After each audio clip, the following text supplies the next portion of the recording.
This person left a comment saying, please do your own research because there is a lot of information and you could only learn so much on TikTok. And I 1000% want to echo what she said, that everybody should do their own research. I am doing my very best to try to bring as much information as I can. And like she said, there's a lot of information. I can only share so much. On top of that, what I think is so crazy is that anytime somebody makes a video on Palestinians, civilians, innocent lives, and what is currently happening to them and what is really about to happen to them with America getting involved, people are like, oh my gosh, look, she supports what happened to Israelis. It's like, are you guys okay? How many times can I say I do not stand for what happened to those Israeli civilians at all?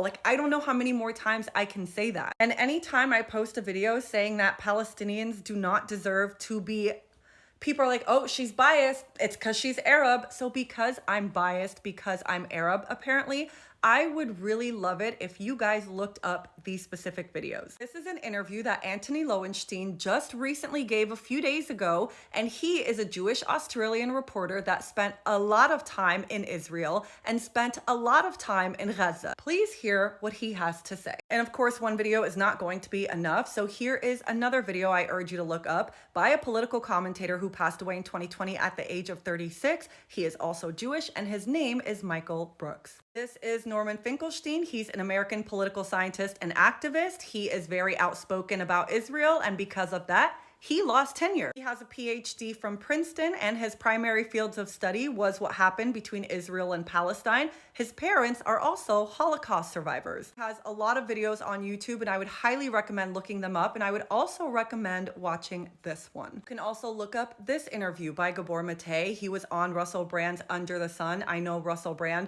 but the message is important. He's a Jewish, Canadian, Hungarian physician and author, and he was also a Holocaust survivor.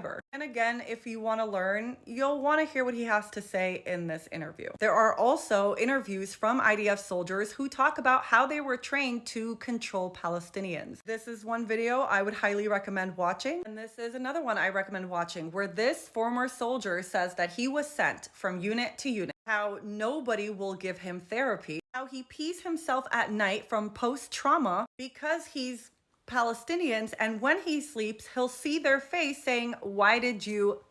And again, don't take it from apparently a biased Arab woman, take it from Israelis themselves. Listen to what an Israeli citizen had to say to their environment minister, Edith Silman.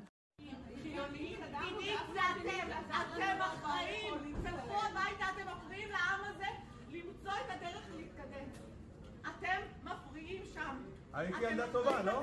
היית ילדה טובה, הרסת את הממשלה הזאת, הרסתם את המדינה הזאת, הרסתם את המדינה הזאת, תלכו מפה, תלכו, עכשיו זה תורנו, אנחנו עכשיו נשאר פה, אנחנו נעזור, ימין, שמאל, עם מאוחד, בלעדיכם, אתם הרסתם את המקום הזה, הרסתם, לכו מפה. And to those who keep saying that my reporting is very one-sided, I don't know how else to explain it, but only one side is occupied. Only one side is trapped in a little tiny strip. Only one side had food, water, electricity, and fuel cut off from them. And only one side is being told to leave the area with literally nowhere to go, while America sends more weapons to destroy them. Only one side has grandmas and grandpas holding on to keys of their homes that they'll probably never see again. So like Abby said in the comment, do your research. Another page I would recommend, Jewish Voice for Peace. Believe it or not, there are a lot of Arabs and Jews who get along, who love one another, and want to see a brighter future together. And if I haven't made it clear enough,